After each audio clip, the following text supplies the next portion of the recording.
And what the intelligence agencies are doing is they are recruiting our neighborhood, and they are getting them hooked and addicted on, first of all, the voyeurism, because I'm pretty sure that the surveillance information from, it could be, you know, the audio surveillance, it could be, you know, mini cameras, it could also be just radar surveillance or surveillance you can do these days with Wi-Fi.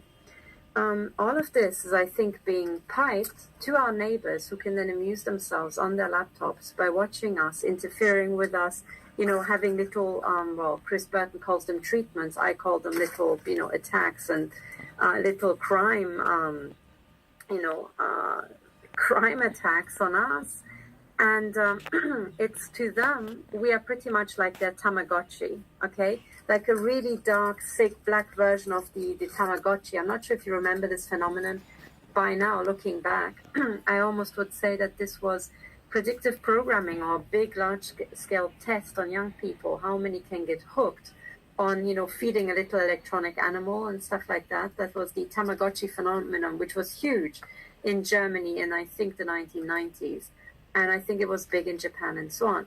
And I think programs like that, excuse me, because it's 4 a.m., it's almost 5 a.m., and I'm past my, you know, ability to think and speak, but it's so important I get this out, especially to spite them, because they have shot into my knees repeatedly and into my hips, and they have truly damaged me today. So I want to land, a bomb on their side in return. I promised myself I would do that every single time, and, you know, you should do the same. So I actually think that these things, like the Tamagotchi phenomenon, were actually a large-scale test by the intelligence agencies to see how many people they can get hooked on voyeurism, because they had these plans all along to pull off a big genocide, and they have to recruit as many people as they can from the population to do that. So we have these large-scale tests, and also things like Big Brother. Do you remember the Big Brother phenomenon, how it took off? And suddenly it became socially acceptable to perv on people as they're inside the home, you know, and be a spy on the wall. This would have been considered totally sick, you know, in the 1950s and 1960s. So how come they managed to gradually break down our barriers and make stuff that would have been utterly outrageous and a criminal act, you know, worthy of a big court case, suddenly not just acceptable, but also popular? So I think several steps led up to it.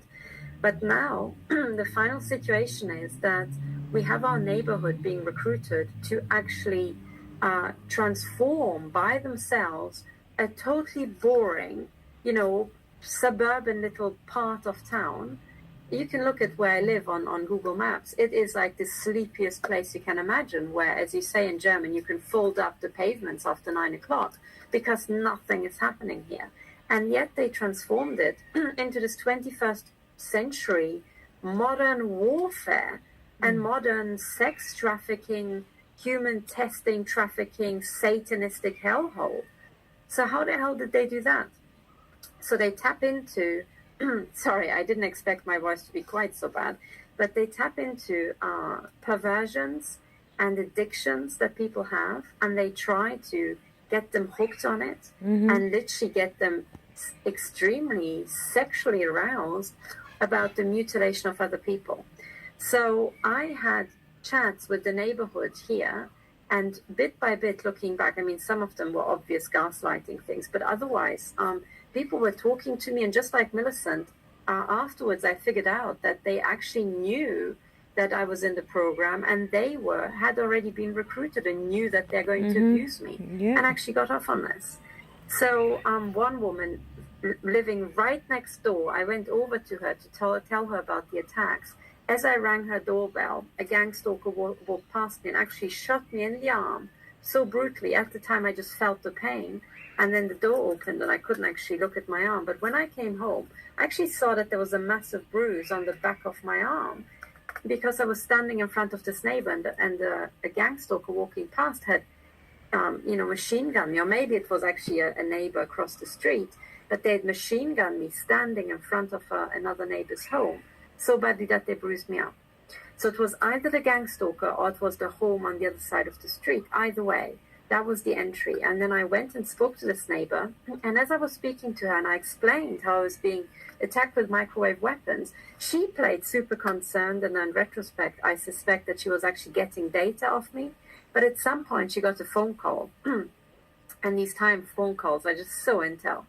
And then she said, oh, yes, we should talk. And oh, yeah. And yes, we should meet up. And then afterwards, she explained that these were her girlfriends calling and that they wanted to meet up. And they always go to a restaurant. And here's the key. They call themselves the Bermuda Triangle. And they are the neighbors exactly in a triangle around my home. So do you think that's coincidence? I mean, heck no, of course it's not. These people are all involved. And they're getting massively paid, and they're getting off and abusing me, and they have been abusing me for 2 years, right? They have actively, systematically destroyed absolutely every aspect of my life, or tried to. So if you're in a situation like that, and it is a total given that if you're being attacked with directed energy weapons, it is not true that it's all satellites. It is so not true. It will be, most of the time, people immediately around you, because it's cheaper and because this element of getting people hooked on sadistic abuse is part of the program. That's what they want to achieve. For the people, I can see that many people joined just now. I'm sorry I look like a mess. I have been wearing this helmet for pretty much, the entire day. That's why I look like that. So what I wanted to talk about today is how we're going to get these